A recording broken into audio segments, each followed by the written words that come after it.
entrepreneurs who have died by suicide, many a times they are not surrounded by anyone outside of work. As a founder, you can easily assume you know it all, that, oh, after all, it's me. If I'm stressed, I would know. Most times you don't know. What do you think is responsible? Or mental illness or mental health conditions can be anything. It can be something severe, it can be something less severe. Many people will get into drugs without knowing the impact, the consequence, the long-term consequences of it. The most basic things that you enjoy in life, when you start using drugs, they become hard.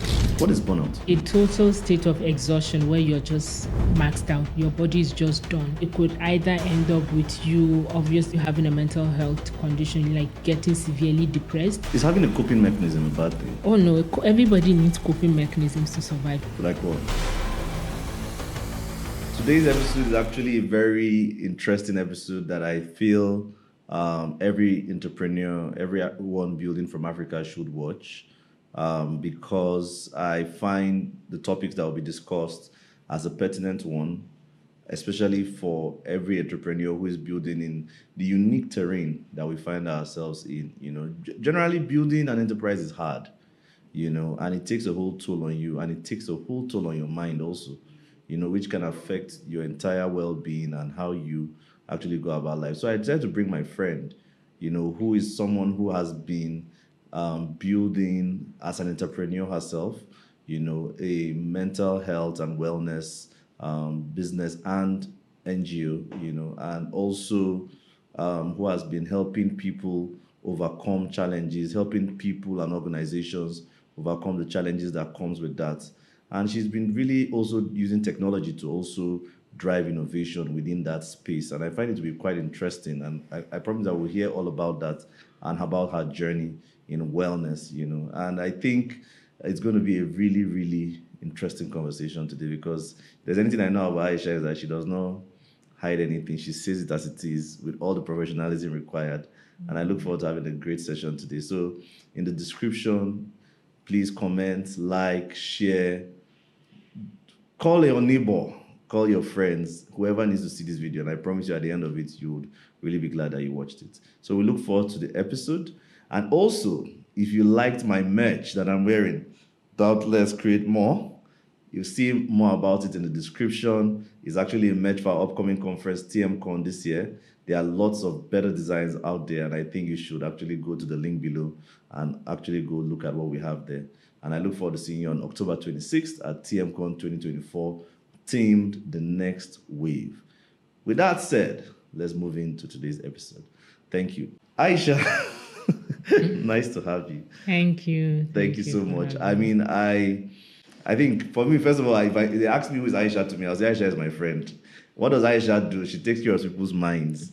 But we are now on a more professional settings, and obviously you're the executive director of the Sunshine series and Idima. You also launched one of the very first, I think it was the very first mental health emergency helpline in Nigeria. And you've also currently are building technology tools to also help with managing mental wellness, But all that story, what has really brought you to that? Like, what has your journey done to bring you to that place of solving these kind of problems? Because I know it's something new we have in Nigeria, really. I think over the past 3-4 years, it has been buzzing a whole lot about mental health and wellness, So I'd really like to understand the journey and what the results you guys have gotten so far. Yeah, so I think the journey started out on a more personal note of knowing what is missing. And that thing where they say if you want to get something done right, you have to do it yourself. Coming from the northeastern part of Nigeria, and where insurgency started from my state, and it caused a lot of damage, trickled down to Borno State. Okay. And I also grew up in Kano with my family, and then obviously when it started in Borno, eventually it trickled down to some of the other states. Kano was not left behind, and there was a lot happened. There was a lot of violence, there was a lot of trauma. from all the experiences and, not knowing what was going to happen, whether we're all going to die the next day whilst the rest of the world moved on, that kind of thing. And I knew that there was something missing in the approach in terms of the rescue, or should I say the support that was given, the interventions that existed for people who have been affected by these kind of things, right? And definitely it didn't cover for the grief, it didn't cover for the trauma, the psychological trauma. It was mostly about shelter, it was mostly about physical interventions. But for me as an individual, I was like, so much has happened to us. Are we supposed to just integrate back into society and behave like nothing happened? Someone who is in Lagos, who has probably maybe has been distant, for example, from the insurgency, can definitely not relate. They can empathize, but they won't be able to understand how huge it was, how scary it was, right? But then we're expected to just blend in back into society and just move on and, do things like everybody else. But I knew something was missing, and that missing factor was the psychological support. Were there any events that really drew your attention? Any events that really drew your attention that this thing is actually missing? I think for me, it would be mostly my own personal grief from the losses experienced as a result of the insurgency. So that was what, and knowing how I struggled, coming to terms with it, overcoming all those negative thoughts and all those emotions. So I knew something was missing, but I also didn't know where to look for them, right? I didn't even know that it was supposed to be a thing. I just knew that there has to be something different. So that pushed me into pursuing my career in psychology, because I discovered psychology accidentally, right? It was a thing of, there was that option. But so initially I was supposed to follow in my dad's footsteps, be a finance person. He was a finance person and he worked in a bank and all through his career. And the natural thing as a first child was to be like him, obviously, because that's my ideal of what a professional, career-driven person was, should look like. So obviously that was the dream. And I had started on that path, but somewhere along the line in the university, I discovered psychology and I was intrigued. And this was something that helps you understand behaviors, helps you understand why things happen the way they are, and helps you come up with alternatives, right? And I was like, this is it. I would rather be in this, because if I did this, then it means I can change the things that I did not like in our society, right? So I made the switch. Obviously, yes. I mean, but then again, that's typically a course people are given. That's not typically a course people choose in Exactly. Nigeria, right? I did not know all of that. So I was not aware. I didn't have those biases, right? Because as a high school student, as a secondary school student in Nigeria, I knew about law, medicine, engineering. I knew those ones. But I never heard of psychology. So all that bias that people had towards it, I did not have it. So for me, it was as if I had just gone to university and I discovered medicine. That was how it felt to me. That's how big it felt to me. I was like, something like this exists. Why isn't everybody running towards that? Anyways, I made the switch. And obviously, even when I did... What were you studying at the time? Accounting. Okay, you're following the dad's Yes, yes, I was doing accounting. Obviously, even when I had chosen psychology, everyone was confused. Like, it did look like, oh, this person doesn't have any career ambitions. So when she graduates, it's just, after all, she's a northern Nigerian girl. What would she do other than, just get married and just go and be at home? But I had different plans in my head, and I was young, so obviously I could not sell that dream to anyone. I didn't have the words to explain, no, you're not seeing this the way I'm seeing it. You're not seeing that I've hit a jackpot, like I'm holding gold. I couldn't explain that. So I just went with my thing, like, you can just think whatever you want to think, and I'm just going to do whatever I wanted to do. But your family were very supportive. I wouldn't say that. No, they were not. That's okay. But eventually they became. Yes, they also did not understand what I planned to do with a psychology degree in a place like Nigeria. Like, it didn't make sense. But, the plan was either ways, maybe if she doesn't work, she'll still manage to find a job in a bank or something. She can learn on the job or something. So there was always that apprehension that what is she going to do with it? I think they came to terms with it after they saw what I eventually did with it. So I completed my undergrad. For my master's, obviously, everyone thought that's when I would have sense and eventually switch to something else. But no, I still didn't have that sense. I still went for psychology.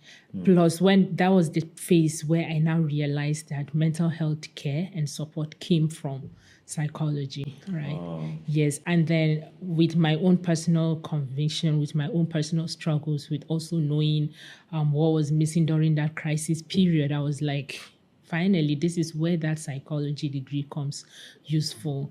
And so after everything that happened, I think the crisis started. I did my master's and I did in psychology because I told myself that mental health support that I found missing, this is my opportunity to do something about it. And I cannot do it by just sitting there with my first degree and not knowing where to fit in. So I told myself if what it meant was to pursue, I did.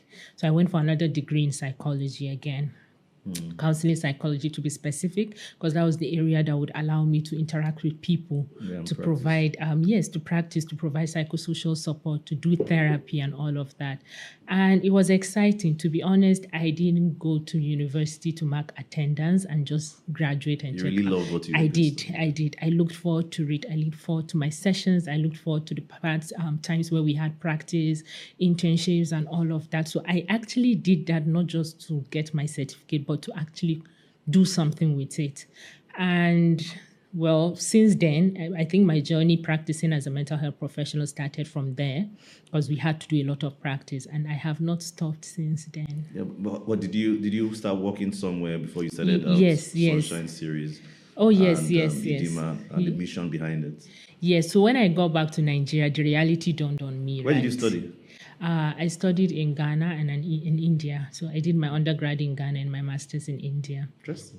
Yeah, so when I got back, what everyone was saying about why is she studying psychology, who does she think she is, that reality dawned on me. It happened. I didn't have a job. What year was this?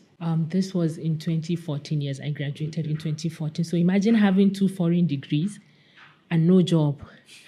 Obviously, even for my parents, I'm sure they were probably laughing stock because everyone would be like, oh yeah, they thought they were better. They were going to invest in her so much to go and study. Now look, I didn't have a job for like a year. I was struggling.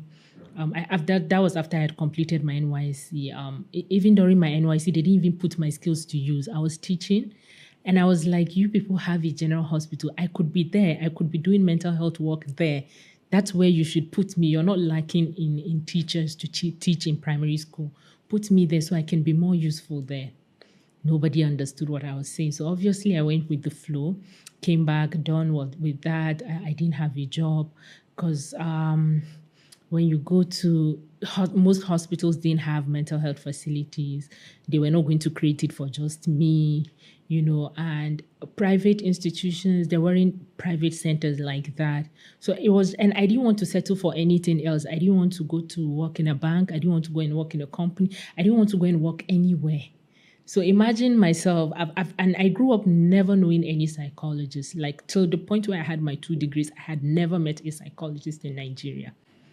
Yeah, I had never met one. So I can't even say I know some that I can just send my CV to and like, if you hear about anything, please let me know. Nothing. But I was still convinced that this is the work that I wanted to do. So obviously there was no job forthcoming, and eventually I found something in Abuja. I had to leave my family and move all the way by myself. From Kano to Abuja? Yes. It wasn't an easy move, but I wasn't going to sit and wait and let it pass me by. It's like, this is the opportunity to practice as a psychologist. I moved. It was a scary move, although I've traveled quite a bit for my studies, but obviously when I'm in Nigeria, everybody expects me to be in front of my parents, right? To not move and go anywhere. Like, it's understandable when it's outside, there is no choice, but when you're here, very, very funny way of doing things. But yeah, that was the expectation. But my parents were open. Like, they were like, just go for it. It's what life has to offer. And I did work in a private center for a year. Eventually, I wanted to diversify my interventions. I wanted to do more. I worked in a drug rehabilitation center, and I noticed that most young people who used drugs started early in secondary school, most of them. And by the time they are in a rehabilitation center, it has become so chronic that staying sober is hard, because the longer you've used, the harder it is to quit. So even when you make attempts to quit, it's going to be you falling and getting back up like that. So it's like a whole life journey of up and down, up and down. So when I noticed that, I was like, you know what, why don't I work on the preventive side? Why don't I work with young people to ensure that they do not taste drugs? So that way they So they never won't end up in necessarily a have to try to, rehabilitation center. And then people like me will be battling to try to get them to be sober for a month or 2 or 3 months. So I now moved. And obviously, again, psychology is still not very robust in Nigeria. Where would you see young people to work with? Are you going to knock on their houses and be calling them out, or what? So I thought about it and figured that the easiest way to get that target group is in a school. So I moved to work in a school. But even then, as a psychologist too. Or a so guardian that's and where counselor. so that's where it gets tricky, because even our schools do not recognize the need to have psychologists, right? So I had to go in through a different approach as a special education needs coordinator. So they wanted to, most schools are expected to, policy on paper, every school in Nigeria is expected to be inclusive. So it means that they have to be able to admit students who have special education needs, students with disability. We're not supposed to have schools of persons with disabilities separately isolated from others who do not have. So it's supposed to be inclusive. It was a new school, and they wanted me to set up that inclusive side of things to be able to run this special education needs department. So that was how I started. But in the process of doing that, helping make the school inclusive, admitting students with disability, ensuring that all the measures are put in place to make sure that they thrive, they learn. But it also allowed me to work with the entire student population. So that's where the mental health work came in, doing different kinds of work with them, counseling, building positive skills, better communication skills, drugs education, managing bullying, and all of those things. So I did end up doing the mental health work, the psychology work with students. And for a while, it was eye-opening, it was satisfying, it was... What's one great insight you found while working with them as being motivators for picking up such habits? When you Were say there such key habits... things like going to use drugs? What were the Okay, key yes. So influences? some of the things I noticed were sometimes it's bullying. So that was the strangest one that I found, because I never saw things that way. It never occurred to me. And this is how it happens. So a junior student catches senior students doing drugs, and then they force the student to use. So you don't snitch, because if you snitch, then it's all of us used it. Okay. So you are also equally getting into trouble, right? And some of these drugs can be quite addictive for some people, unfortunately, even from the first time use. So imagine it wasn't even a choice for you, just stumbled upon people using, they grab you, force you to use, so you don't snitch on them. So that's where the bullying part comes in. Then there is the peer pressure. Right. Unfortunately, our media, music, movies makes drugs seem like these cool things to engage with. But take it from me and anyone who has seen the back end, it's the worst thing ever. Like the most basic things that you enjoy in life, when you start using drugs, they become hard. You can eat some nice food and love it and enjoy it and be happy about it. Someone whose brain is addicted to cocaine will not feel that good until they take the drugs. So regardless of the side effects of those drugs, to enjoy the basic things in life, you have to consume drugs. So your joy basically becomes dependent on it. And it seizes every joy in every other area. Exactly. And normally as a human being, you have your own innate tendency to feel pleasure and joy. You don't need any external chemicals to make that happen. But you become dependent on that. So there is peer pressure also. Many people, young people, get into drugs without knowing the impact, the consequence, the long-term consequences of it. And they take because it's cool, their friends are taking it, we're seeing it in music videos, all these rich artists who are doing well, they are taking it. But look at them, they are rich and some of I was them actually asked cannot. that question when I Yeah. went to a secondary school recently, and they told me that they mentioned the name of some artists and Yeah. say, "What about them? They are making money and they're rich." Yeah, but what they don't know is some of them spend a huge chunk of their wealth jumping from one rehab to the other. That's money that you could have used for something else. Some of them are battling with health issues. Yeah. That's another expense. Some of them cannot even sleep. The sleep that you take for granted and you even oversleep, some of them cannot sleep, right? These are all they have huge prices that they are paying for these habits. But you won't see that. You won't see that in a music video. No artist comes out to tell you that I can't sleep at night because of my drug habit. They don't come out to tell you, oh, I'm battling this disease or this illness because of my drug habit. They don't say, they only show you the nice High notes, fancy part. highlights of it. They don't show you their bank balance where you see how much they spent on rehab and whatnot. So there is the peer influence, there is the media influence, and to feel among also my friends are doing it, so I don't seem like the odd one. I also do it even if it's against my will. And before you know it, addiction sets in. It doesn't inform you when it's setting in.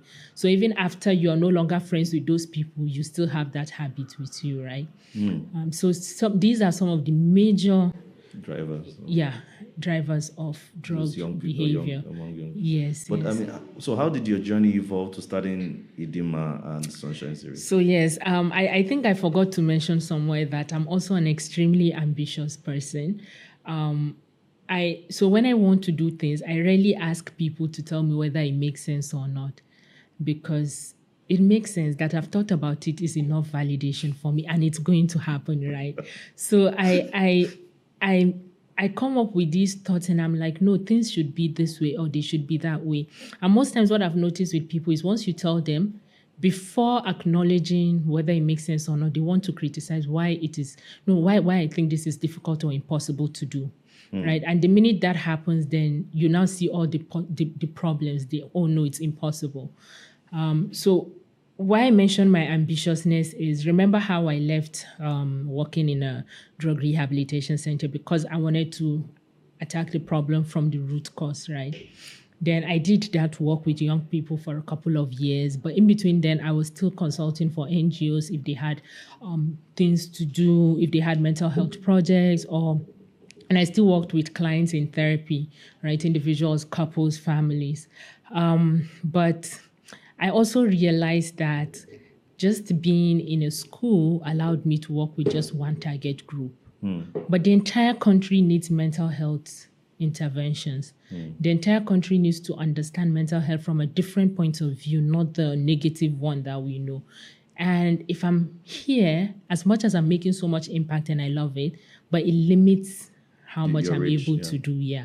So from there, again, I jumped because I wanted to expand my target group, right? But then I still didn't know, I didn't have the language. I didn't have project management skills as such. I didn't have the language to know that, okay, I'm expanding target group. I'm trying to, I didn't know all of that. All I knew was that more people need this. And if I'm here, I'm limiting their access. I need to do more so it reaches them. But I also don't delude myself to think I'm going to bring about change the country needs on mental health by myself. No, I knew I'm not the government. I can't do everything by myself, but I also knew I could do so much. So that was what now birthed the whole concept of the Sunshine series. And I think the people around me, I've always had supportive friends and people who believed in me more than I even saw of myself. And it was like they always knew, because there are people that I meet and they're like, oh, when are you starting your own thing? And I'm like, why would you think I'm okay? Why would you think I'll start my own thing? But they knew way ahead of me. So at the end of 2019, that was when I decided, okay, it's time. And I started something. I just told a friend, randomly, okay, I think it's time. I'm going to just focus on creating my own private practice so I can do my interventions, design them, and, reach more people. Before I knew it, he had designed, he asked what was the name. And I said, okay, give me some time. I haven't thought about it. And then I came back and I said, okay, I want it to be the Sunshine series. So Sunshine, obviously the brightness, that's what I want mental health to represent in everybody's life. And the series part is like, like movies, series. Let it be in different areas of your life. So not just you, mental health and a hospital, but in different things, school, in your work, in your relationship. So that was the series. He was like, oh, okay, great. That sounds good. Before I knew it, he had done my logo. He did the branding and whatnot. And he was like, now you have no choice. Put it out there. Once you put it out there, you would hold yourself accountable. You have no choice. You can't say, oh, I've changed my mind again. I'm not doing it. It's too scary. So that was how it started. So by January 2020, the Sunshine series was born. And and I had a couple of volunteers, people who had worked with me in the past were like, oh, I'm going to volunteer my time and skills for you to just ensure you build this thing you're doing. And I started out, it was, I think, 2 people. And we went with it. And then 3 months later, COVID and lockdown. Lockdown came and I was just starting. So it was like, oh, is this a bad sign? Should I have not? But then I now saw even people who had full-time jobs were losing their jobs, were losing their income because of COVID. I'm like, it's all of us that are going to be unemployed at home. It's not just me. So I didn't feel that useless or that bad so much because I was like, okay, it's not just you. If anyone says anything, you can blame it on COVID. You don't have to say, oh, no one would say, why did you go out and why did you resign from your job and go and start out something? Right? So I could easily just say, oh, it's COVID. Everybody is... Don't just say COVID. It's like a budget. Yeah, it's like everybody's unemployed. Can't you see? But the interesting thing with me was, for me then, was when everyone was at home, not working because of COVID, my work went up. Okay. So there was more demand. Many people started to talk about mental health on social media. My past clients were reaching out, people who were stuck in lockdown alone, people who were struggling. They began to reach out, needing help, needing therapy. But most of them couldn't even afford to pay because obviously they've lost their income. And I was happy to work. I was happy to do the work that I was doing. So obviously I wasn't going to let people not access the help because they cannot afford it. So I was happy. I was in lockdown. I was also stuck in lockdown alone, but I was working. I was working from 8 till evening. Every single day I was working. And I was getting overwhelmed. So I had to tell myself that you're also in a pandemic. You're also scared that you're going to catch the virus and die. And you also don't have it figured out. But here you are working day and night, trying to help people support their mental health, provide them with tools and, to help them build their resilience in these difficult moments. So I had to advise myself that I needed to slow down. I needed to also prioritize myself, but I didn't want the work to stop. So I decided to call for volunteers. Now, a couple of years back, even from when I started my work as a psychologist in Nigeria, and I saw the gap in mental health care, I started training lay counselors. And by training lay counselors, what that does is it helps to trickle down mental health support, right? Even to communities that normally I would not be able to reach because of lack of resources. And it meant that these people who are trained, they can provide some form of basic mental health support to their target group. And if it's severe, they can now make referrals to higher professionals. So I had been training lay counselors here and there. And when I needed volunteers, I was like, let me call from them. So I reached out to most of them and I said, see, people are struggling with their mental health. I'm sure you're aware. Can we come together and do something, help support people? It allows us, although I understand that you're struggling also with the pandemic and everything, but it allows us to do work. I call it the Lord's work, right? Where we're doing, God is using us to do something, right? Yeah. I said, we could just sit at home and just be waiting for what would happen, or we could use these hours that we have to do something. And through that, I put together 15 people. So 15 of us, we created flyers, we put it out there. If you're struggling, you need to talk to a counselor via WhatsApp call, reach out to us. So when you reach out, it gets to one person's WhatsApp. Then that person now assigns people to us, to the rest of us who are counselors, right? And I think within the first month, we made over 100 calls. Wow. Spoke with people from different parts of Nigeria, even people from outside of Nigeria.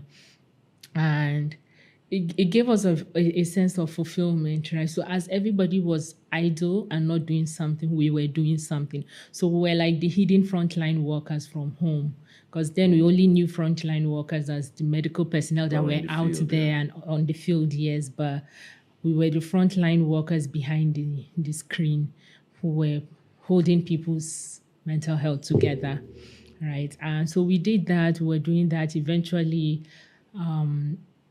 we got to meet with some partners in the government, Ministry of Special Duties to be specific, and we pitched what we were doing, and it made so much sense to them. And they were like, how can we support you to scale it, to make it reach more people?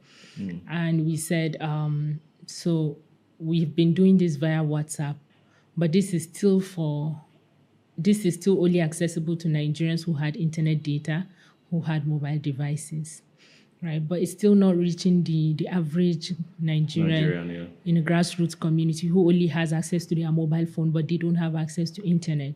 Or maybe the student who is out there who cannot afford to buy data because obviously they are not in school, their parents are not earning, they are not getting any support, right? I said, these are still people who need us, but they cannot reach us. So we need a toll-free line where people can reach us and speak to us. And for us, our vision was very limited. It was just, let's have access to a toll-free line, either as a CSR from mobile companies. You're the government. If you ask any of these network providers to give us a toll-free line, they will do that, and we will handle the rest. And they were like, you know what? Why don't we do something else? We have a national emergency number that has been launched not too long ago. Why don't we put you on it? It's government run. You don't have to think about the expenses of running it or anything about it. You just have to place your counselors there, and then they receive calls, right? So it's like you're dreaming of this, and then you're offered this. The entire bouquet. Yeah, the entire bouquet. So it was like, wow, okay, we did not see that coming. But yes, and it took 1 year, but we got there on May 29th in 2021. You vetted the first national care line for mental health. Yes. Toll-free. Yes. Yes. Interesting. Although we had to pilot in Abuja because of the way the system was structured, but it was still a huge deal for us. Like, I mean, it's still a big deal. Yeah. It's still up, right? Yes. What's the number? 112. So that's like a general emergency number for the country, like 911 in the US. Yes.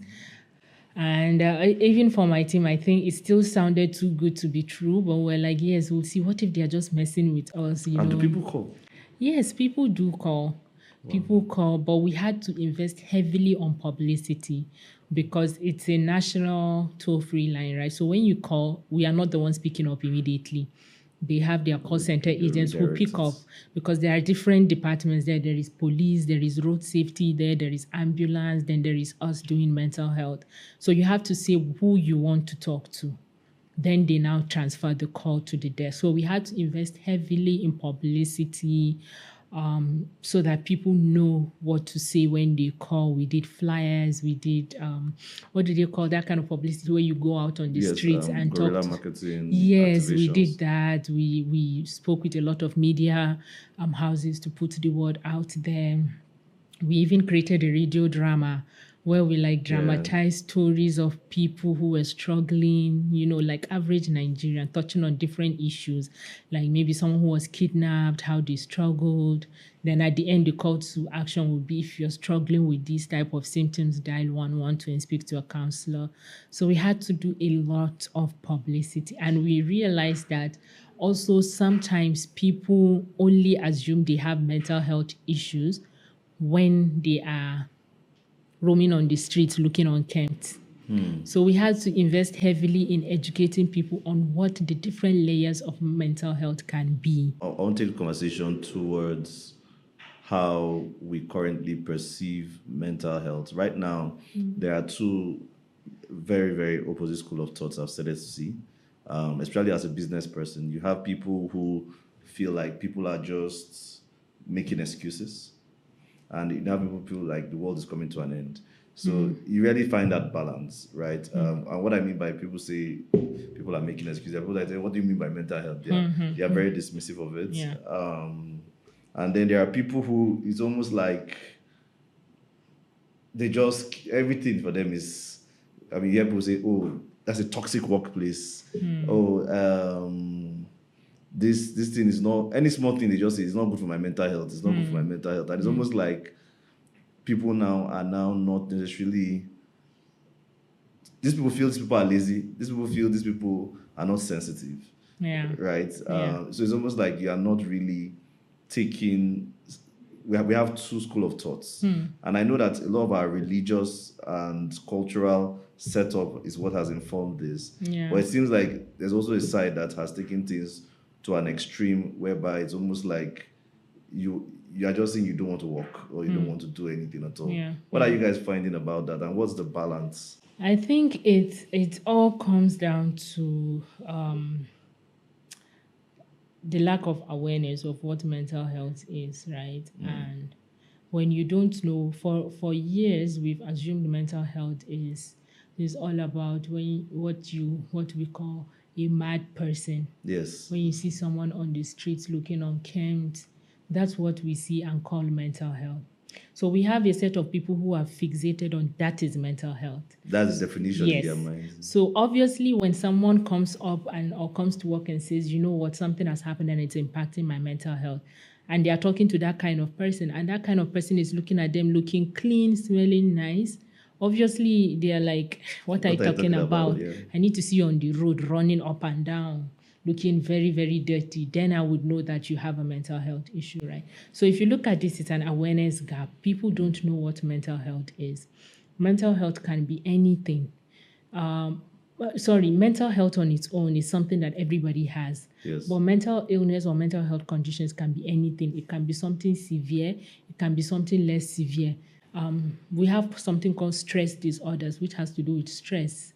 It's a form of mental health condition. Oh, really? We have anxiety. With anxiety disorders, there are different types.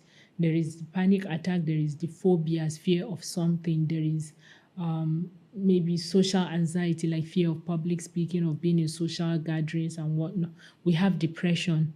Someone can have depression, functional depression. They would always be able to show up to work or show up to school, but they are battling with depression, right? So there are different types of mental health conditions, but people do not know that.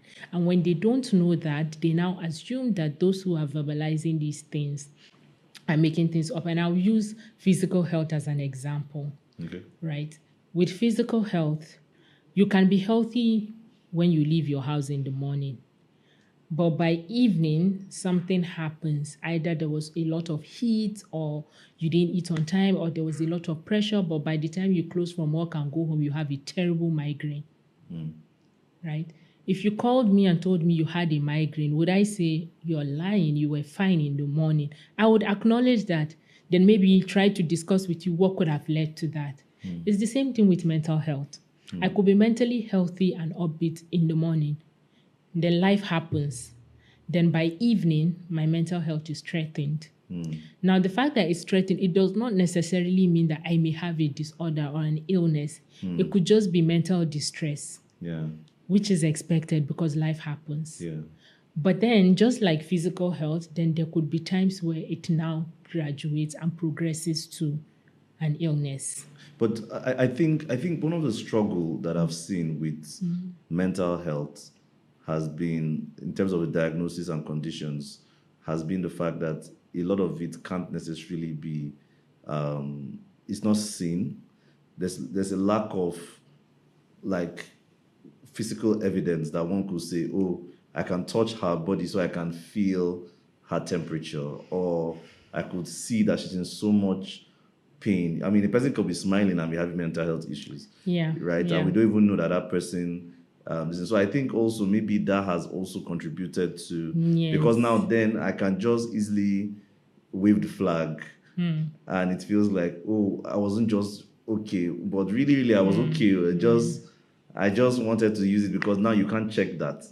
So how do we deal around understanding that, especially in the workplace? Because Yeah. then again, you have people who just say, "Oh, this work is just not. I'm not just in the," but we don't know. How Yeah. do we So manage so that? that's the thing. It's not meant for you as a lay person to know everything.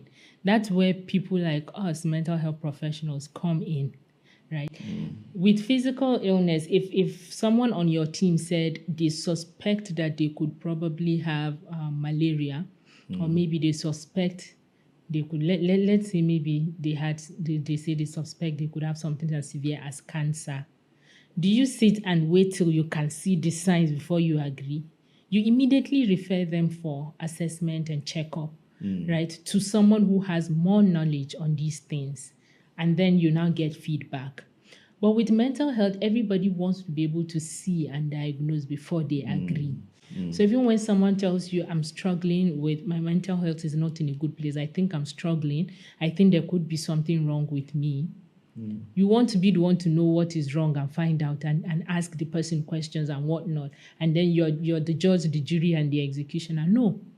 Why don't you refer the person to a mental health expert? And then they would now be able to do the assessment and see if this person has a mental health condition or not. Also, that can happen, right? Like That's the way you how do it with should be. typical. Yes, that's how it should be. But because people do not rate mental health, everybody wants to give their opinion and feedback on it. And that's where you are not thinking, oh, this person is lying or this person, until the person dies by suicide. And then everybody starts thinking, oh my goodness, yeah, they actually said this time. Oh, they actually said that. I didn't know they were struggling. I didn't know they were going to take their lives. I mean, talking about suicide, I think it's something that has grown right now. I mean, I don't know if you saw the news recently about a guy who was the CEO of one of these Yeah. top Yeah. companies that committed suicide. Yeah. And I was in a conversation with entrepreneurs, and so people were talking. I mean, even Dangote said, they recently said Dangote, Dangote, what did they say? They said that he should open a podcast, because of the stress that the He has country been has put going on through. him. So, I mean, looking at people who are building enterprise, where it's almost like the hardness of building an enterprise has been glorified, and it almost feels lonely, in that journey. And what are the things that we often ignore about it, Yeah. especially as entrepreneurs? Yeah. So you see, the thing with suicide and severe mental health conditions is they never just happen overnight. It's a build up. It's there. It keeps getting worse and keeps getting worse and keeps getting worse. But now, why the outcome, the treatment for physical health is more likely to be more positive. People seek that help more, is because people know what to track. If you're struggling from a severe case of malaria, nobody needs to tell you. Your body will be breaking down in ways that you cannot even show up for work. Then you have no choice but to go to a hospital. Yeah. With mental health too, it's the same thing. But people are not aware. They don't know these things.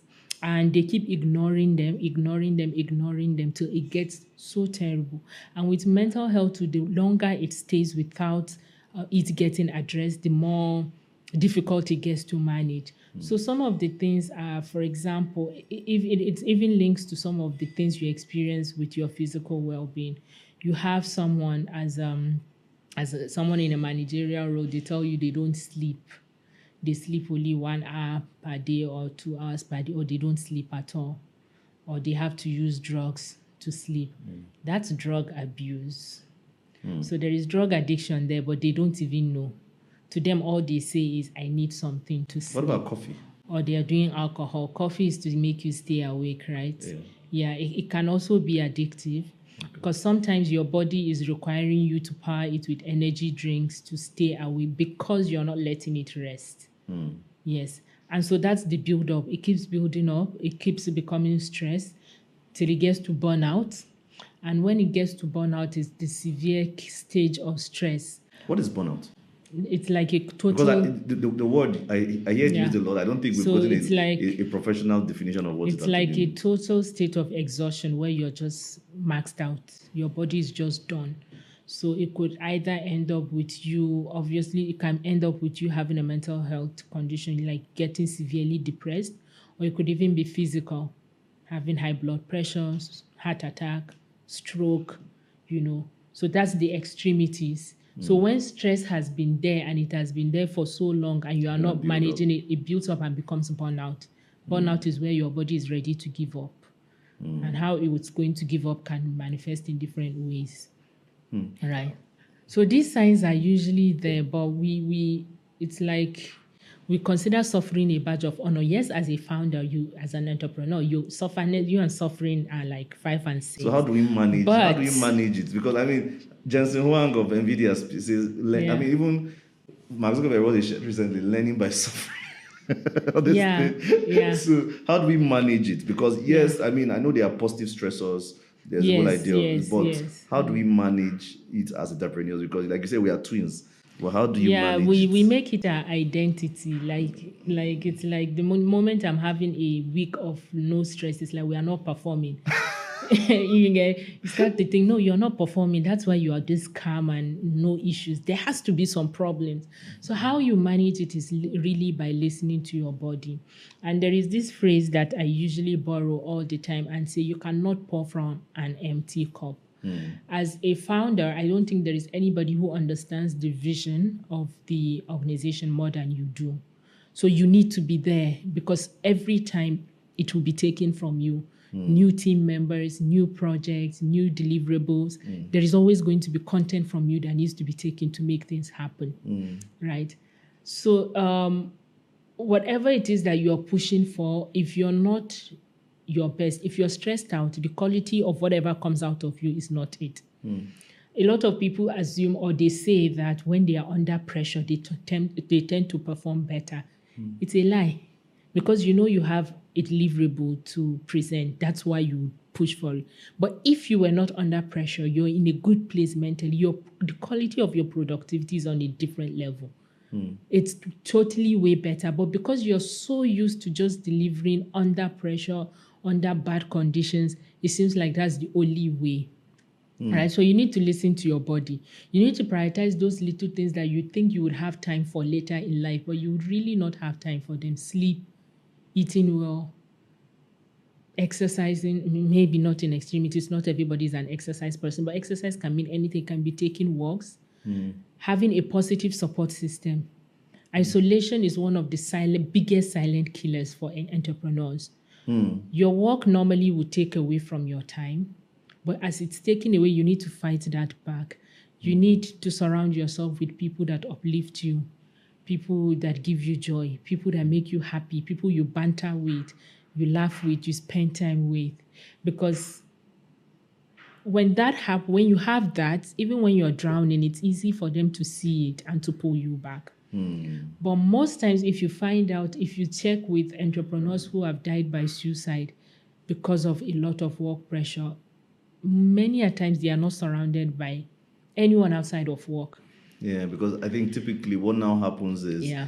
and I think, I mean, sometimes what comes to my mind when I hear this is, personally, I like to work with people I can have fun with, like people I can actually laugh with. Yeah. Maybe it also affects my leadership style because some people like the idea of they are the Being Lord and so, Master, and then every yeah. other person is the same. But for Yeah. me, for my mental health, I don't want to Yeah. be Lord and Yeah. Master. Yeah. Like I want to be able to have a STEM conversation now, Yeah. and then we should talk about football Yeah. the next moment, Yeah. and I want to be able to know that there's that friendship. Like Yeah. I'm not wanting to be your like I don't want to be Yeah. your I don't want you to worship me, Yeah. but I want you to just be able to talk freely, Yeah. and I think that has also helped me. I mean, because Yeah. then again, when I come, I'm laughing. There's always a good atmosphere, rather than just coming, because it can be very lonely, I must say, It because is. everyone is looking up to you, and no one is taking care of you. No one is thinking about you. They expect you to think about them. Thank God me I have partners, because to be sincere, I don't know Yeah. what it means like to be a solo founder, because that's I think that's even a whole That's like the different. worst. It's a whole different ball game. Because who will you talk to about the wahala? Yeah. And if when things backfire, it's just you, it's on your head. It's on your head. Yeah. And you have to Yeah. make all the decisions. Yes, yes. So we need to prioritize looking after ourselves. And I think it's a disservice to yourself as a founder if you don't have a therapist, someone that you talk to. Sometimes it can feel like you're losing your mind, like there is just so much in your head going on. Like they say on social media, they make a no Yeah. Chris. Do you get? And that phrase they make, it actually not just literal. It's actually like there. Like you can feel this so much. I'm in that position. I know what it feels like. You can feel the plenty thoughts in your head. You're sleeping. You're analyzing things. You're having meetings. You're having Zoom meetings in your sleep. You're whatnot. So yes, there are those times where Zoom meetings in your sleep. Yes. Is that a thing? Those are things that as a founder you would experience. You are responding to emails, you're signing this, you're doing that. But these are all things that happen to you. Your head is so full. You're doing things, you're moving, you're not pausing. And that's where you need a therapist, because that would be like your compass. That's like, so whenever I am stressed out or burnt out, most times it comes from my therapist pointing it out. So you would think because it's my job, that's what I do for others. So as a therapist, you have a therapist. Yes. I need it as part of my professional practice. I need it as part of my position, the kind of role that I play within my organization. So you would, as a founder, you can easily assume you know it all, that, oh, after all, it's me. If I'm stressed, I would know. Most times you don't know. It's become a part of our personality that stress doesn't seem like stress to us. We just assume it's our daily routine, right? So that's what having a therapist does for you. It's a therapist is not a mentor. It's not a coach. This person would help you see where you are drowning. This person, and also as a founder, normally it's not like you are immune from other life issues. You can be dealing with heartbreak too. So imagine your heart's broken. All you want to do, breakfast. exactly. All you want to do is lock yourself up in your room and cry. But here you are doing founder in your workplace. You right? have to show up. Do you get? You have family that you deal with family issues. You're also in this economy. You're dealing with economic crisis. So all the things that normally people deal with, you're also dealing with them, coupled with your your founder, yes, roles and responsibilities. You need someone to be able to help you navigate all those issues. And because you're also a founder, you're used to solving problems. Sometimes we tend to neglect our needs. You neglect yourself so much that you do not even consider solving your own issues a priority. You do not let other people come in to solve things for you because you're used to always being the one who is solving issues. All right. So that's where also having a therapist comes in for you. It comes in handy because it now helps you to just have someone that can listen to you, someone that can brainstorm with you, someone that is not judging you, and someone who would help you see things objectively. What do you think is one of the greatest lies that we tell ourselves as entrepreneurs? I think one of the greatest lies we tell ourselves is, I don't know, maybe success is near. But do you think we get addicted to the suffering? I think so. That's why I say sometimes it feels like it becomes our personality, that we can't even differentiate from suffering and this is who I am, this is how it should be, right? Yes, I think it becomes a part of us that we do not know how to function without it. So we get used to the dysfunction.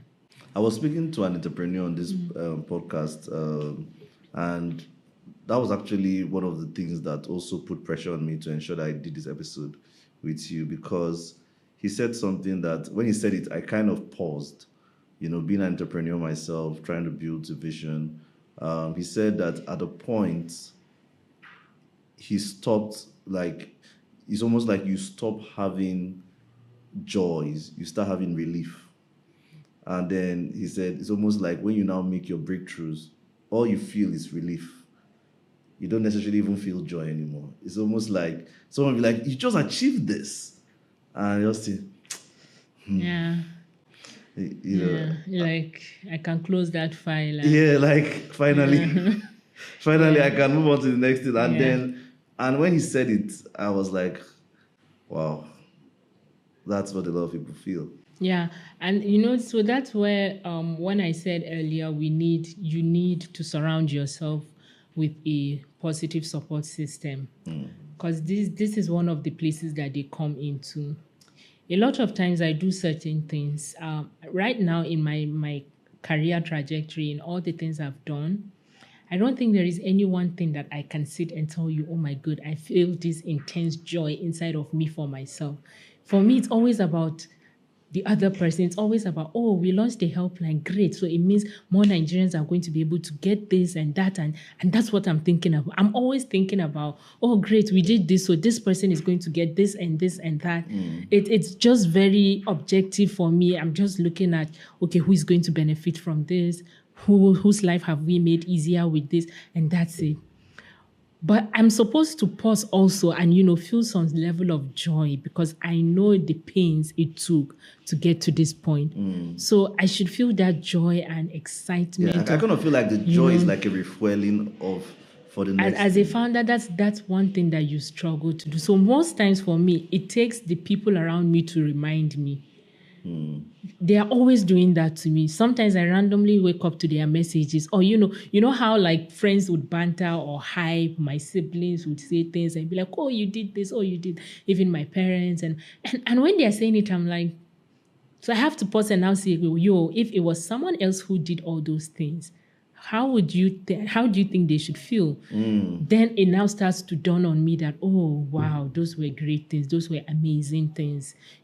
So imagine now as a founder, you cannot feel that type of joy when you accomplish certain things, and then you do not have those positive people around you who remind you of those things, right?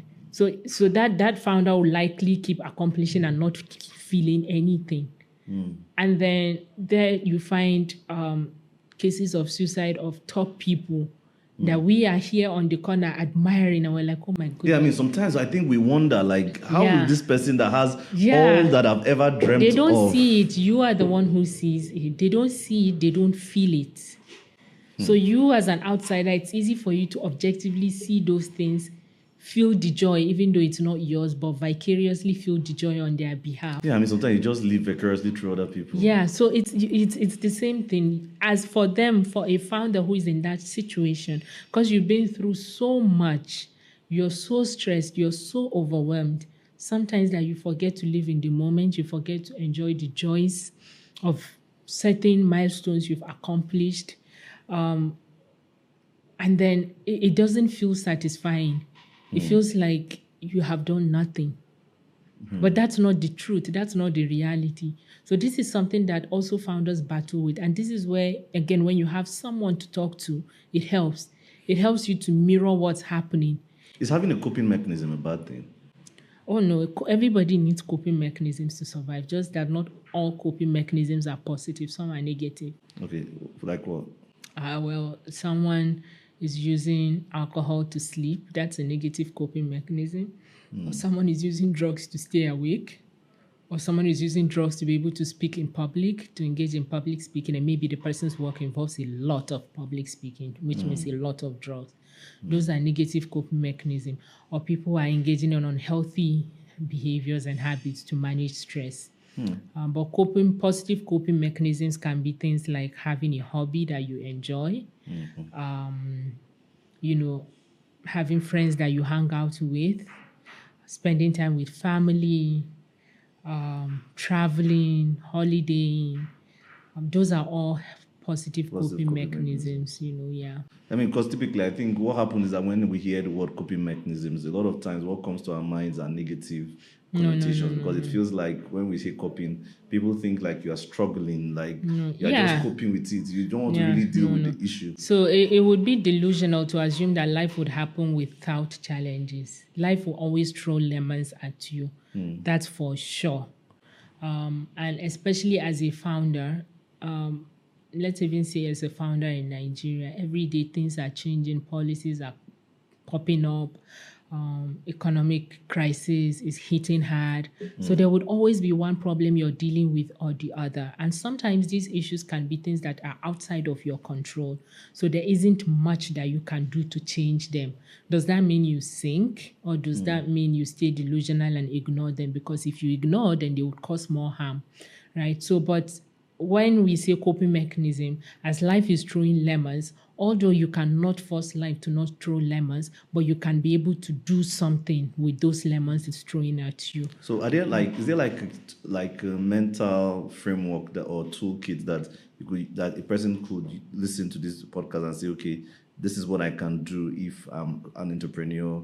That is, I mean, obviously you told us speak to a therapist, right? But like, what are like I like to think of them like, what are some mental health first aids that entrepreneurs could apply to just help them be better and manage themselves? Because I mean, you spoke about the fact that, I mean, okay, so I had a conversation with you, and you were talking about the fact that we don't even have enough practitioners in the country. We don't. Which is a pandemic that we are in right now, right? So how do entrepreneurs, for example, take care of, what are some tools they could use or some techniques that they could use that you could say, you should try this or try this or try this?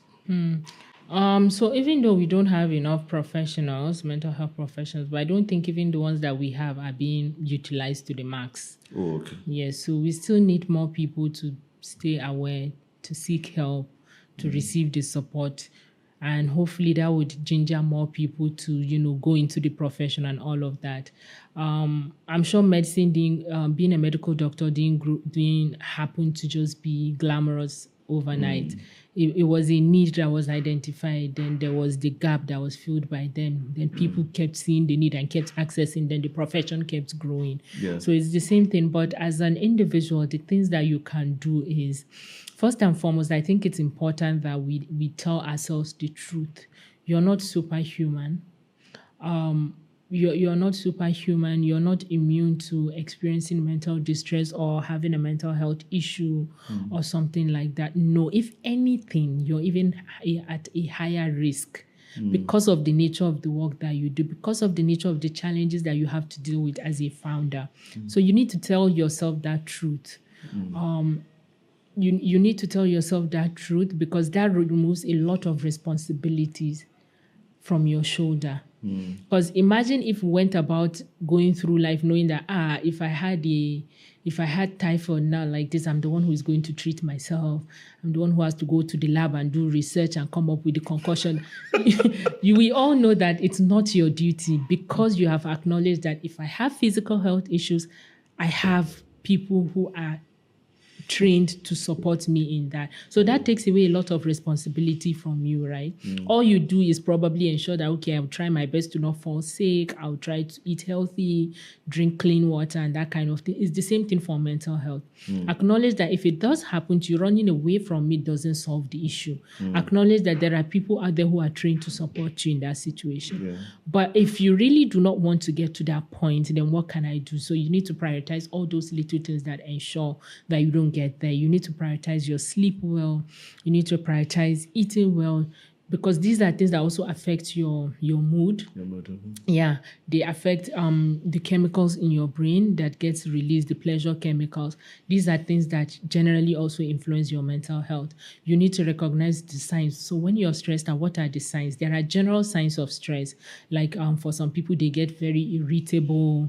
Every little thing makes them angry. There is difficulty sleeping, difficulty focusing at work and concentrating, difficulty showing up and completing tasks. Those are some general signs. So you need to identify what are your own signs of stress, right? Once you notice your own signs of stress, pay attention to your body. Once those signs start showing up, tell yourself the truth and slow down and calm down. Right. And there is something that we tend to do as founders, and it's usually from conditioning. When you start out, most of us didn't have the resources to have all the team members that we require. So we had to be everything. You had to be the director, you had to be accountant, you had to be social media, you had to be HR, you had to be cook, you had to be everything exactly, right? But as you grow, you start to have different people for different positions. As a founder, you need to be able to let go of those positions when you are no longer the one there. You need to be able to learn how to delegate. Most times we don't learn how to delegate. It's like we don't trust people to deliver on the job well, but it's too much. It's too much for one person to be 5 roles, to be very honest. Yes, you started, you did it for 1, 2, 3 years, but you can't do it forever. You can't do it for 10 years. Yeah. That's too much. That's demanding too much of your body. Right? So we need to also to learn to do those things, to be able to delegate. Once we reduce those things from our table, it lowers our stress level. It now means we can focus on other things and prioritize growth and all of that. And also there is this thing of knowing when to slow down, right? Sometimes I look at things that where I was maybe 3 years ago as a founder, and I'm like, 3 years ago, I told myself I needed to do the things that I'm doing now. Then when I do it, I would catch my breath and slow down. But the 3 years come, you do those things, but you're not catching your breath and slowing down. You're setting bigger. So I had to learn the hard way that the time to slow down is always now. Now is always the time to slow down. Now is always the time to prioritize self-care, doing the things that you love to do, having nice hobbies, traveling, holiday, even if holiday means moving from your house to your neighbor's house for 2 days. At least it's outside of your own familiar space. Even if it means shutting down your laptop on certain days and telling yourself, you know what, from Wednesday to Saturday, I'm not going to touch my laptop after work. Those are little things that you would begin to realize that the world doesn't end if you imbibe them, but it fuels your body, it makes you healthy. So we need to be intentional about those things. Very intentional. There is really no time to do it other than now. You need to prioritize. And I think when you're just speaking about that, I think one of the things that people underestimate is how productive they become when they choose to do these things. Because I know for me, for example, going to exercising is one of my ways of coping with the stress. I told you I cannot do the quality of work that I do without going to the gym, exercising, and trying my best to eat as well as possible. Because if not, like I was saying, I would increase, you know. Yeah. So I think people underestimate because we tend to think that we'll get more by going 24 hours, not knowing that for us to just rest that 8 hours that we need or that 6 hours that we need, can do much more than those 12 do hours. that thing that we thought would take 10 hours in 2 hours or 1 hour, you know, but we just are always struggling and we're at the edge and we're not producing low quality work. Yes, and spending more time to deliver on tasks. On that same task. And then we assume it's because we have not done enough. Yes, it's because you have not rested enough. That's why it's taking so long. Not that there is no time, but your body is not delivering as good as it would be able to if you were well rested and properly taken care of.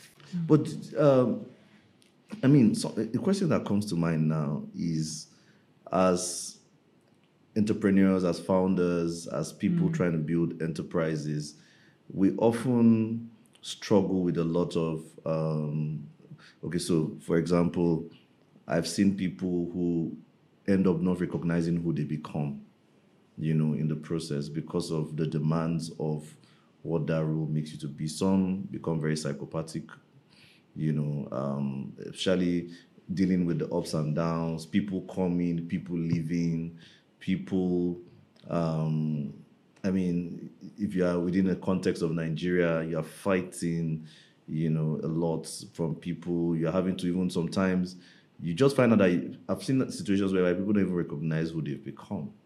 You know, how can people preserve themselves along this journey? You know, what kind of mindset? Because then again, it's not like they're inherently bad. Because I meet some people that some people talk about, I'm like, this person doesn't look like he's bad. I think over time, they just picked up things. The events have shaped them in a way that they do not even know that they've become like this. So I think it all boils down to us becoming more intentional with what we consume, right? the world is not going to stop or change itself to suit you, because there are over 7 billion people. So imagine it's changing to suit every person. It will probably be changing Microseconds. exactly. And it would, as it's favoring this one, it won't favor you. So Yeah. it's not possible. So you have to also sort of control what you expose yourself to. That is within your control. So the first thing I would first look at is, let's say, social media. Social media, I think, is one thing that allows us to have access to content that concerns us and that does not concern us, right? So we're exposed to so much. Imagine you're sitting here in Nigeria battling with your Nigerian issues, then you are thinking of someone in Venezuela and something that is happening there, and What's happening in Israel and Palestine, and then you're seeing yeah, a lot of like things. at least with those ones, those are some major things that you can say it's shaping the world in certain ways. So there are things that you have to focus on staying aware.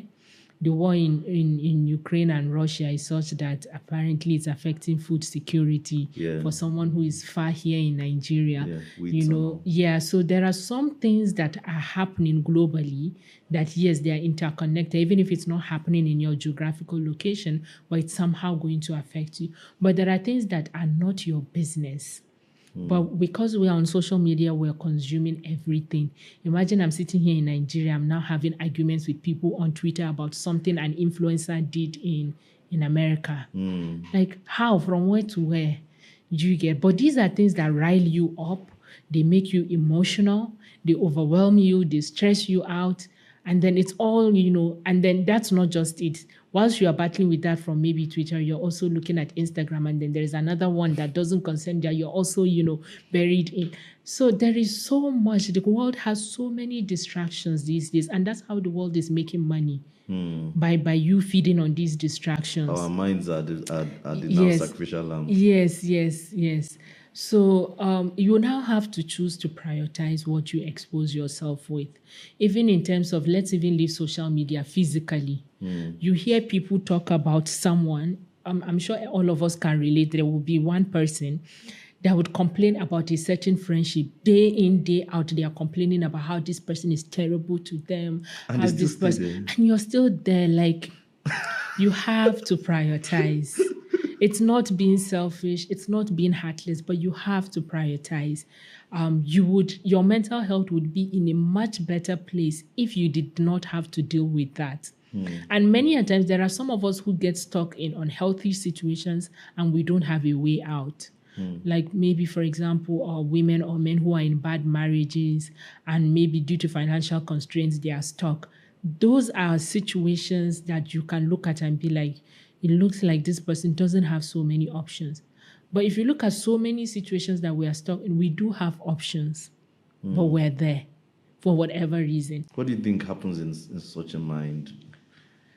We just need to learn how to prioritize. There are How, different reasons why people get hung on even bad, terrible relationships. It could be they wrap their identity around that whole relationship, and it feels like if they ended it, nothing can come their way again, which is not true. There is always an opportunity to form new relationships as long as you are alive. but the possibility of that is clouded in the minds of people. Yes. We think it's impossible and whatnot, but it's not impossible. These are things that can happen. These are things that we need to start to look at. And right now, if you look at where the world is, normally, even things that don't concern you, so many things that happen. Imagine COVID pandemic.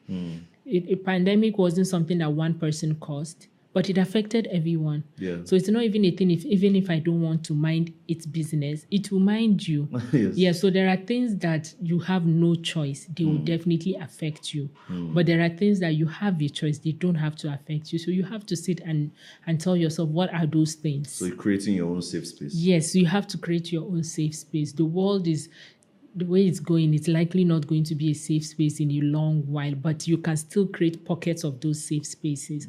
And you have to be intentional about that. But the issue of identity, I mean, you spoke about the issue of identity, and I think it's something that it's very pivotal to the way human beings, how we behave, even as entrepreneurs ourselves.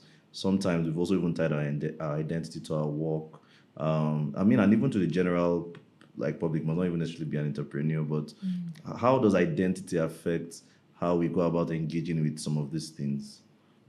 I think identity in the sense that like who we are, how Yes. we see ourselves. So you're looking at how we identify in terms of even our gender identities, in terms of our ethnicity, religious identity, social status, what social class we identify with.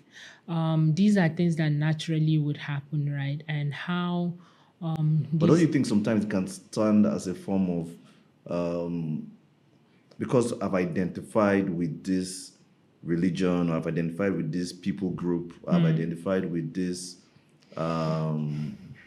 particular nation, nationality, or and the way it does its things, doesn't it form a form of barrier in the kind of decisions I can make to save my own self? It does. We see it play all the time.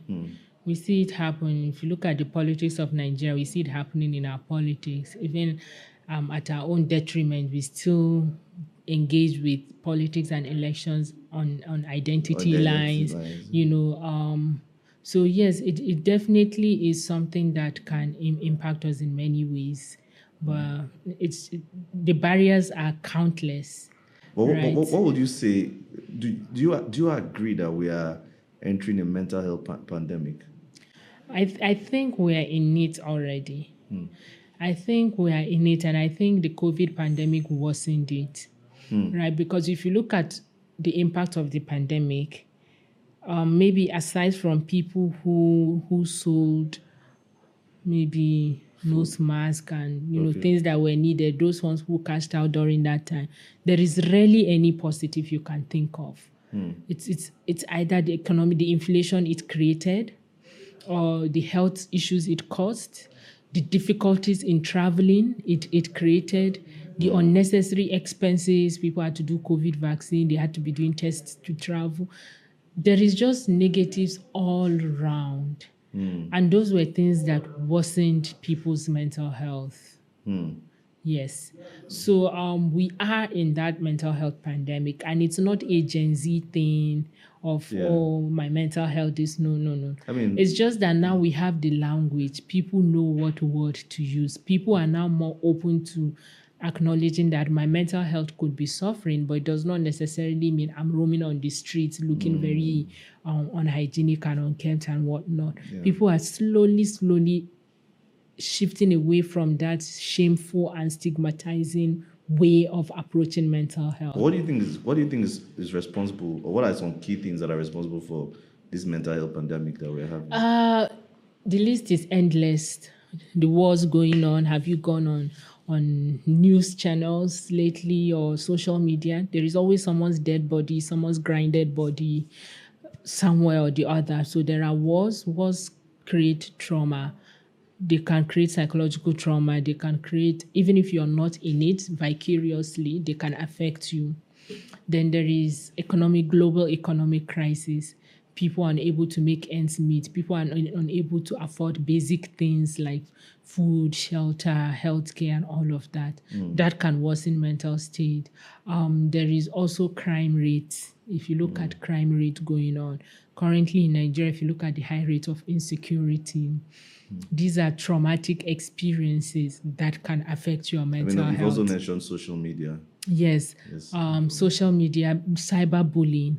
A lot of cyberbullying happens. I don't think you can go on social media for 5 minutes without seeing someone being abused left, right, and center. It could be from a harmless post. And if you check the comments and how they've come for the person's head, so cyberbullying is one major thing on social media that can also trigger mental health issues, that can trigger suicide.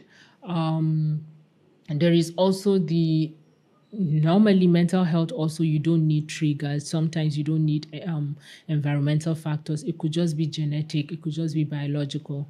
You just have a mental health condition. Maybe you have depression because it runs in the family or something like that. And because we have poor mental health care system, those conditions keep worsening. right? A very limited amount of health budget gets allocated to mental health. In Nigeria, I think it ranges from sometimes 3%, sometimes 4% of the entire health budget to mental health. So once people are struggling, they can't access care, it keeps worsening. So that can also see us having a huge problem on our hands, right? There is also the general just difficulties in life, unemployment, How should we academic issues. how should we process?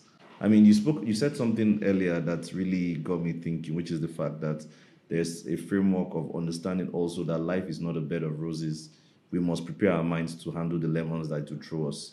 How does one prepare their mind? What kind of mental framework should So one have? that's resilience. That's something around Can resilience. resilience be taught?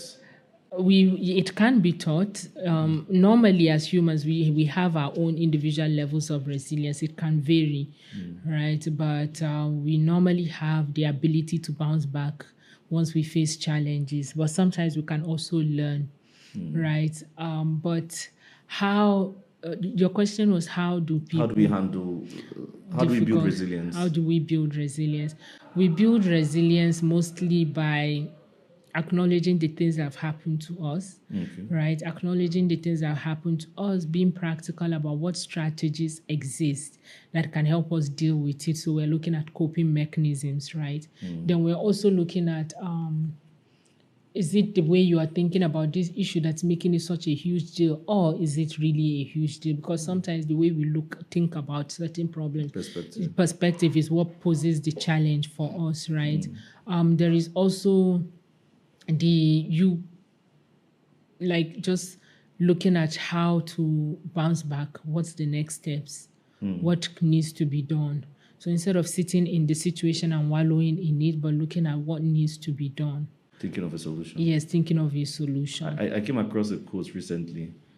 They said, "It's not what happened to you, it's not what you have, it's not where you are that makes you happy or sad. It's actually what you think about." Yeah. Yeah. So that's like a concept in cognitive behavior therapy where the theory behind that is the event that has happened to you is not particularly what is causing your levels of distress, Really? but it's in the way that you are thinking about it.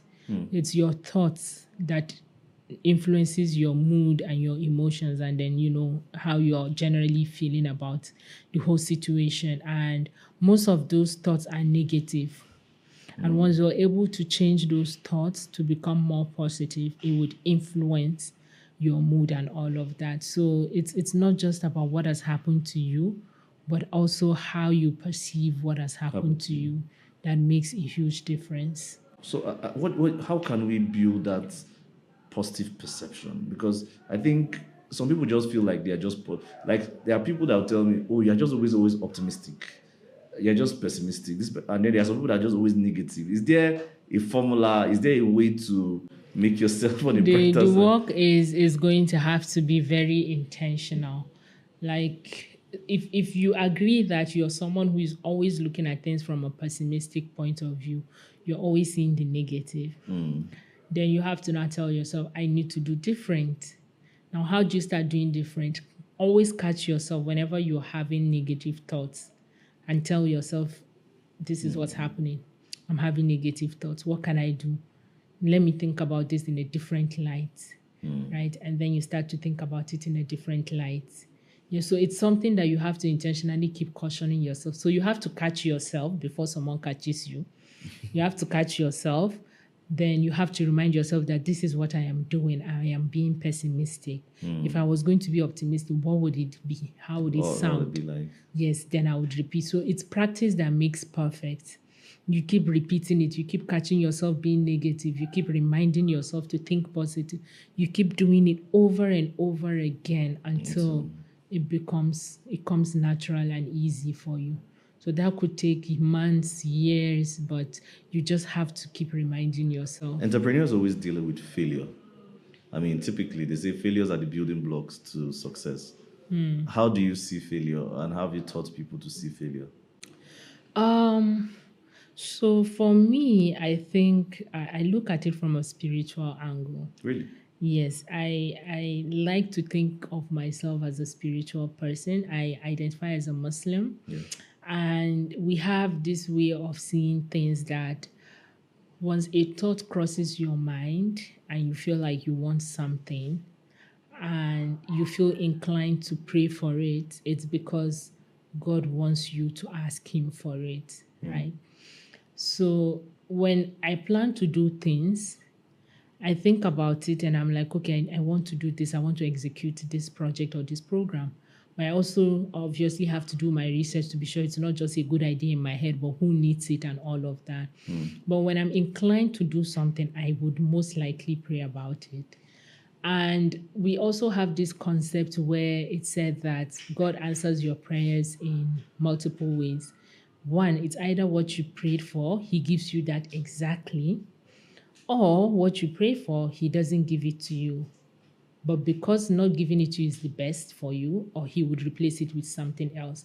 So, with this mindset, whenever I wish for something and I don't get it, I consider it this was not meant to happen at this point in time, or this wasn't going to be that good idea that I thought it was going to be. So it hurts, obviously, as human, I would feel hurt, but I always consider it as, nah, that was not supposed to be it. Aim for something else. So I change my direction. That's how I tend to deal with failure. That's why I said, for me, I look at it more from a spiritual point of view. And another way that I look at failure is it didn't work. Well, so what can you do? It's not like I can go back in time and change things. I can't go back in time and change things. So, but I could spend time wallowing in my misery, time that I could have used to do something else or jump to the next thing. Right. So I usually just always move on to the next thing. Yes, it may still hurt me for a couple of days, weeks, months, or something, but I am not pausing. I'm going to keep going. I'm moving on. I'm going to the next thing. All right. That's how I look at failure. All right. So, I mean, you just mentioned something around spirituality and how that has also helped you in managing your own mental health as a person. How does that play a role when working with clients? Yeah. There are people that don't do mental Yeah. health because they say, God forbid, Yeah. you know. Yeah. But then also, I think you've also spoken about the positive side of things, having a spiritual foundation and the rest. How does that play a role in? So for me as a psychologist, ethically, spirituality or religiosity doesn't necessarily play a role in the work that I do with clients from my own point of view. It can play a role for them and their own point of view because it forms part of who we are as humans. But it won't come from me because I work with people from different spiritual Faiths, yeah. backgrounds, faiths, people who believe in things I don't, or people I believe in certain things, and to them it sounds ridiculous, right? So I obviously do not bring that, ethically can't bring that into the work that I do with them. But I also do not block people who use that as something that helps them to do well, to feel better, to thrive, right? Because I'm not there to judge or support or criticize anyone from being spiritual or not. That's not the point. But there are a lot of concepts, even in the work that we do as mental health practitioners, that has its root in spirituality. There is meditation in Islam. Yeah. There is counseling in Christianity. Yes. There is some concepts from Buddhism that, Yes. so there are different concepts from different spiritual backgrounds that have become techniques in mental health work that are being used to promote well-being. So I can't be delusional in saying that that is not something that helps people heal, that helps people do better and feel better. These are things that very much happen. And even in terms of the marriage between religion and mental health work, we are not opposites. There are times where I have worked with religious leaders, training them on mental health awareness, education, and sensitivity, so that when they are working with their followers, they can also identify mental health issues, intervene, make referrals. So we are not opposites. We are all driving towards the same goal Of wellness. of wellness. Maybe our approach may be different. Maybe sometimes there are some approaches that religious figures would use that would be like, maybe not so much. But I don't think it's a fight. I think these are things that have helped people for so long. Therapy has existed during our ancestors' time years back, but Yeah. maybe they didn't have the language to label it Yeah, therapy therapy. Yeah. as we do now, right? So I am a firm believer in always leveraging what is working for people. Or if I find a set of people that are very spiritual and that is working well for them, and that is something that can help boost their resilience, aid their healing, why not? We'll go for it, right? But it's not something that I would normally just up and push on. No, no, no. Wow. Yes. Thank you very much, Aisha. I mean, I think you've really shared a whole lot with us today. Yeah. And so this feels like counseling. It does. This feels like Right? counseling. Yeah. I Yes. mean, I think the issue of mental health, especially for entrepreneurs and founders, cannot be overlooked because I see a lot of founders pushing a lot of trauma to their team, to their Yeah. customers. I mean, there was a time a particular founder was trending. I don't know if you saw that video. He was just all over the place. He was he almost felt like beating the customer. You know, there was a time that horrible bosses trended Yes, on horrible social bosses was media. trending. Yeah. You know, and Yeah. I think also too the bosses are traumatized. Yeah, like I could see where some of the behaviors were problematic, but there were so many places where I could empathize and I could say that, yo, this person is struggling and it's affecting their leadership style. This is not how things should be done. And if there are so many issues that are just laying there unattended, there is a lot of stress, burnout, it's going to manifest itself in all these negative behaviors. And when those negative behaviors take wings of their own, nobody can save you. Because that's what now happened. It came on social media, so much of criticism and whatnot. And it's not at that time that people would start telling you, oh, maybe you need therapy. No, people would crucify you for the bad things that you did. And you shouldn't let it get there. You shouldn't let it get there. That's why you need to do something before it ever gets there. Yeah, I think maybe my advice to anyone watching this video will be any VC firm or investment holding, I think you need to get a therapist for your portfolio companies so that Yes. Yes. and you make sure that the founders are in the right frame of mind, because they are building very hard things. Yeah. And Yeah. that's just the nature of startups. They are building very hard things, Yes. and you obviously need to ensure that that person that is trying to drive that vision is actually in the top shape of mind. Yeah. Because the whole idea of competition in business is actually a mental thing. Yeah. Because you're always trying to outthink Yeah. the competition and everything. So, I mean, you're right. I really appreciate that feedback, and I hope someone watching this will take that step to reach out to even the Sunshine series or IDIMA to ensure that they also take care of the wellness of their team and of their people. I think I watched a series recently, The Billions. I don't know if you've seen that series, and they actually had an in-house therapist, that was taking care of their people because they were all top performers, and I think it would be good to see more of that. Just the same way you have a first aid box in the office, and you hope that you have a HMO. That should also be something we should look out for, know. And I'm hoping to see more of that in Nigeria, and more acceptance of it. Because thank you for people like you who still choose to stay back and do what we do. And do what you are doing for the nation. Because I cannot imagine. Because there are also people who are in this space, I'm sorry to say, but who are just there. You could tell clearly that they're just looking for a side gig. When they say becoming popular, they jumped into the space, and trying to make it. But someone like you who has also, for you to have been doing it when you were a child, I'm like, okay, this is really passion. This is really passion, So we really are grateful for people like you and the work that you're doing to take care of us and our minds and ensure that we don't crease. So thank you very much, Aisha. Thank you for coming on the show today. And thank you very much, guys, for watching.